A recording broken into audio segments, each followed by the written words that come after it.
Angel Wings, an original limited edition audio story created especially for Del Amo Fashion Center and sponsored by Home Express. When I was a little girl, my father, a railroad engineer, was away most of the time, driving a big train engine that pulled freight back and forth across the country. We missed him a lot. We lived in a beautiful little village in the mountains.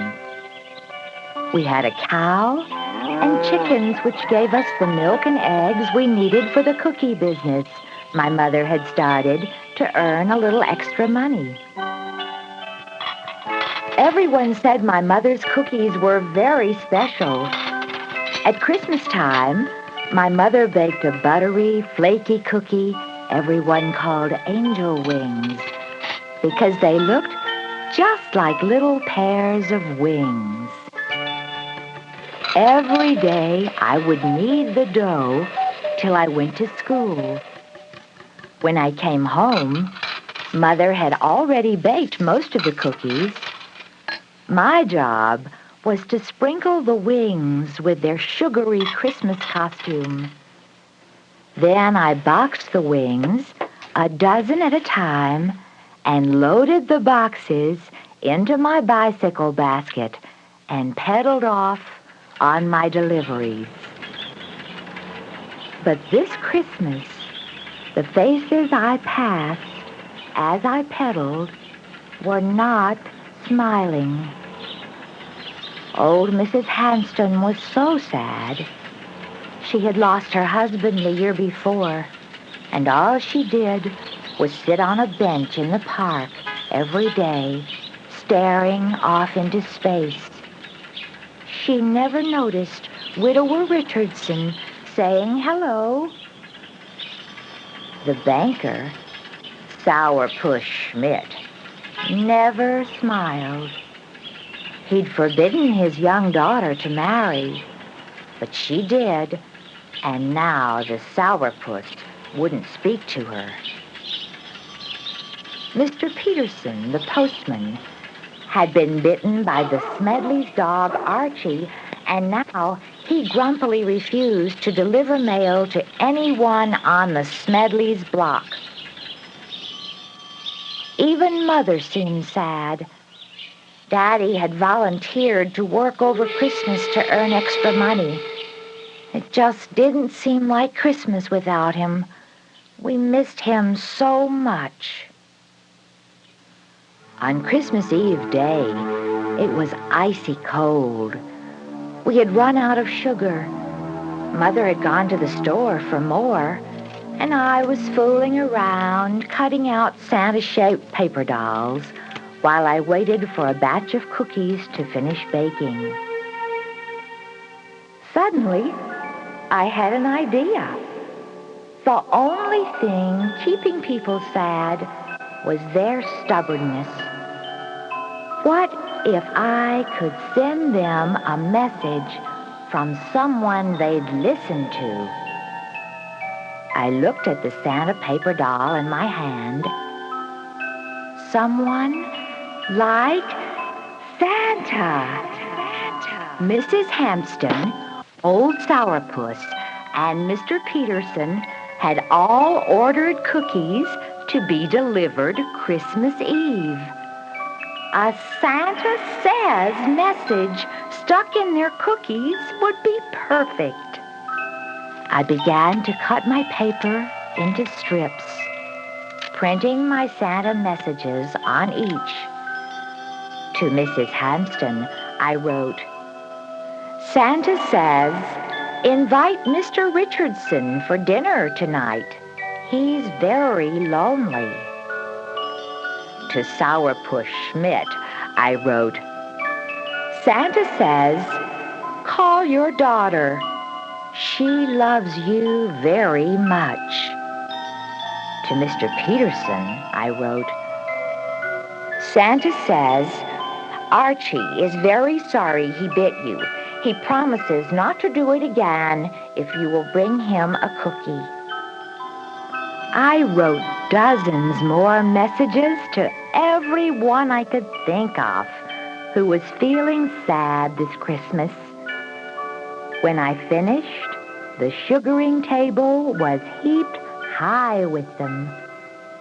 And as I carefully laid the last of the day's cookie dough on baking trays, I inserted a Santa Says message between the blades of each cookie's wings. I slid the trays into the oven just as Mother returned. She was shaking her head. "How will we ever get all the deliveries done on time?" "Oh, Mama, you always say that, and we always get them done." She smiled, but it was a sad smile. She went upstairs to change her shoes, and that's when I heard the thud. I rushed up to her. She was sitting on the top step with a stunned expression and a swollen ankle. "I tripped," she said. "Oh, I wish your father was here. You're going to have to handle those last orders on your own." "Of course," I said, as I helped her to bed and then rushed downstairs. Good grief! How was I going to make it? There just wasn't enough time. I opened the oven and pulled out the trays of cookies, and that's when I knew I was really in trouble. Before me were hundreds of angel wings, all looking exactly the same. None of my little Santa Says messages were sticking out. The baking dough had risen, swallowing them up. I was frantic. I tried using a fork to pry open one pair of wings after another, searching for the messages, but it was hopeless. Now I would never make it, and even if I did, the messages would be all mixed up. Mr. Peterson would get Mrs. Hampston's message, and who knew who would get Sourpuss's message? It was a mess. Me and my stupid ideas. Oh, I wish Daddy was here. He'd know what to do. With tears running down my face, I sprinkled the sugar on tray after tray of angel wings, whispering, "Oh, Santa, if I had one wish right now, it would be that these wings would deliver themselves." Then suddenly, the trays began to shake, and magically, first one angel wing, and then another, and another, and another began to fly around the kitchen. Soon the whole room was thick with fluttering cookies. I dove under the kitchen table. Coughing in the fog of sugar, their flapping wings were throwing off. Finally, I crawled toward the kitchen window and threw open the sash. As if on instinct, the cookies flew into formations. Like gaggles of sugary geese, they flocked out the window, dividing into dozens in the yard. 1 dozen flying north off to Mr. Peterson's house, 2 dozen flying east in the direction of Mrs. Hampton, and a baker's dozen flapping up the hill to Mr. Schmidt's. I stood, open-mouthed, watching till they'd all disappeared. Across the roofs, I could see the townspeople begin to gather for the annual tree lighting ceremony in the town square. I ran upstairs. "Mother, Mother, you'll never..." And then I saw her sleepy face. All the deliveries done, sweetheart?" I started to tell her, and then I bit my tongue. "Yes," I mumbled, looking at the floor. Why don't you go off to the square then? I'm all right. I went over and hugged her. I'd rather stay with you. No, I'm fine, really, she said. I just need to rest my ankle. You tell me all about it when you get back. Reluctantly, I trudged down the stairs, wrapping myself in my red coat and mittens. As I walked towards the square, I looked up into the night sky.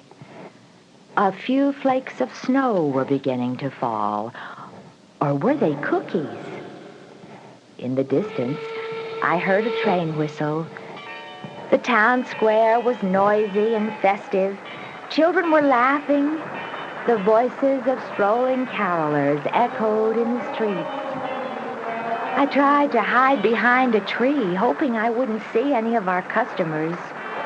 But as the bugle blared and the mayor threw the switch and the huge Christmas tree glimmered with 1,000 electric lights, I could see them.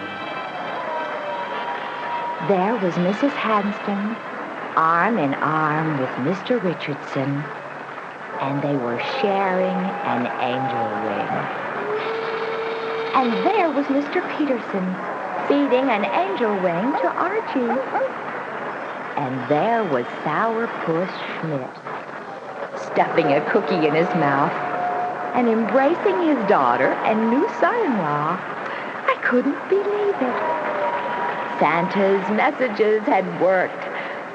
I turned and ran up the snowy street. And that's when I saw him, walking towards my front door.